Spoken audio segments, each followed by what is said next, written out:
So what era makes up 99% of human history? I mean, when we think about the grand timeline of human existence, right? It's so easy to get caught up in the digital age, the Industrial Revolution, or maybe even the vast empires of antiquity. But honestly, all of those periods combined are barely a blip on the radar. The foundational era that encompasses almost all of our technological existence as a species is actually something far, far more ancient. 3.4 million. Let that sink in for a second. That is a mind-boggling number. 3.4 million years, that represents the staggering amount of time humanity and its ancient ancestors spent surviving, evolving, and innovating entirely during the Stone Age. We usually think of technology as, silicon chips and smartphones, right? But for literally millions of years, the absolute bleeding edge of innovation was stone. Welcome to today's Explainer. Today we are completely reframing the Stone Age. We're going to move away from that totally outdated stereotype of primitive caveman just haphazardly banging rocks together. Instead, we're looking at this era for what it truly was, humanity's first massive, multi-million-year technological revolution. Okay, let's dive right into this structured journey through humanity's ultimate innovation arc. We are going to cover 99% of human history, the first tech revolution, the Acheulean tool upgrade, categorizing the ancient past, and finally, the end of stone. Part 1. 99% of human history, the sheer scale of deep time. To really grasp how the genus Homo established its ecological niche as a tool-equipped savanna dweller, we absolutely have to anchor ourselves in this immense timeline. Look, we didn't have sharp claws, we didn't have massive fangs.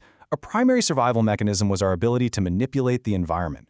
Starting way back in the East African Rift during the Pliocene epoch around 3.4 million years ago, early hominins first began leaving indirect evidence of tool use, and this wild journey continues all the way through the highly glaciated climate of the Pleistocene, only wrapping up as the climate modernized in the Holocene, which was just under 12,000 years ago. Now, you might be wondering, how do we even know all this? Well, 3.4 million years is an incredibly long time for evidence to degrade. But we understand this vast history primarily through something called lithic analysis. This is literally the scientific backbone of Stone Age archaeology. By meticulously studying the topology and function of stone tools and essentially reverse engineering the technological reduction methods used to strike them, specialists are able to bridge the immense gap between ancient fragmented rocks and our modern understanding of hominin behavior. Moving on to Part 2, the first tech revolution, Mode 1, and the Oldowan industry. When we go searching for the absolute earliest evidence of stone tool use, we actually find fossilized animal bones in Ethiopia with distinct tool marks on them dating back 3.4 million years. So someone or something was slicing meat off bone long before we previously thought possible. But the oldest actual excavated stone tools themselves? Those were found at the Lemekwi 3 site in Kenya, clocking in at 3.3 million years old. These tools are so unbelievably old that they were likely manufactured and used by hominins long before the genus Homo even evolved. That means technology actually predates humanity as we strictly define it. Mind-blowing, right? So, the first major widespread standardized technology is known as the Oldowan industry, or what we call Mode 1 technology. This was primarily utilized by Homo habilis, and the manufacturing process was a highly effective core and flake method. It goes like this. First, the maker selects a suitable river pebble core. Second, they strike it with a harder hammer stone. And finally, they detach small flakes to deliberately expose a razor-sharp edge. I know, it sounds super simple to us today, but back then, this was a truly revolutionary act of engineering. So why did they do this? Because these pebble cores functioned as vital sharp-edged tools in an environment where nature just hadn't provided any. They were incredibly useful for cutting, scraping, and chopping. And get this, modern science has actually detected real mammalian blood cells on Mode 1 tools found at Sterkfontein in South Africa. That proves these early hominins were actively butchering fresh kills. We also find plant residues perfectly bonded to the silicon of the tools, showing us they were equally vital for processing really tough vegetation. It was the ultimate survival multi-tool. Which brings us to Part 3, the Acheulean tool upgrade, the Mode 2 hardware leap. As we know, technology never just stays static. Around 1.7 to 1.6 million years ago, in places like West Turkana in Kenya, hominins rolled out a massive leap in hardware. And this brilliantly illustrates the difference. Contrast the Oldowan Mode 1 with this new Acheulean Mode 2. Where Mode 1 involved small flakes and simple pebble cores with pretty minimal forward planning, Mode 2 demanded striking large flakes to create complex, double-edged biface hand axes. This required heavy cognitive planning. They had to actually visualize the final product hidden within the raw stone, and then carefully retouch the edges to make it a reality. This massive Acheulean upgrade is deeply associated with Homo erectus. During this time, the global climate was going through some major changes.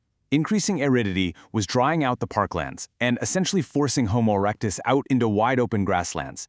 To survive, they had to travel much longer distances, so Homo erectus became highly mobile. They carried their trusty Mode 1 and eventually their brand new advanced Mode 2 tools, dispersing straight out of East Africa and spreading all the way across Eurasia.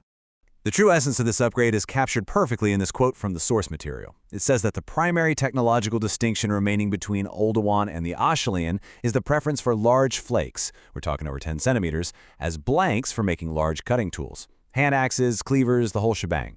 They weren't just simply hitting rocks together anymore. They were utilizing anvils and bone or wood soft hammers to precisely retouch and sharpen those edges. Honestly, it was an absolute masterclass in prehistoric manufacturing. Part 4. Categorizing the ancient past, making sense of millions of years. Okay, so with a timeline stretching over 3 million years and spanning multiple continents, how on earth do modern archaeologists keep track of it all? It's like a giant puzzle. For a long time, the traditional European three-age system of Paleolithic, Mesolithic, and Neolithic was the gold standard. But in 1929, two archaeologists, Goodwin and Van Riet Lowe, realized this system completely failed to accurately describe the archaeological record in sub-Saharan Africa. It just didn't fit. So they proposed the three-stage system: early, middle, and later Stone Age. It turns out regional variations in technological evolution require entirely distinct frameworks of study. And speaking of puzzles, one of the most persistent headaches for archaeologists is the problem of transitions. Human history isn't like a smartphone software update, right? Species and tools didn't just cleanly replace each other overnight.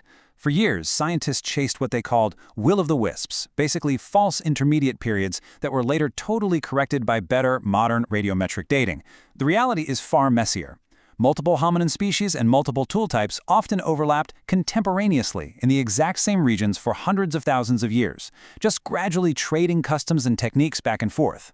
Finally, Part 5. The End of Stone, the Metal Disruption. But, as we know, every era eventually meets its disruptor.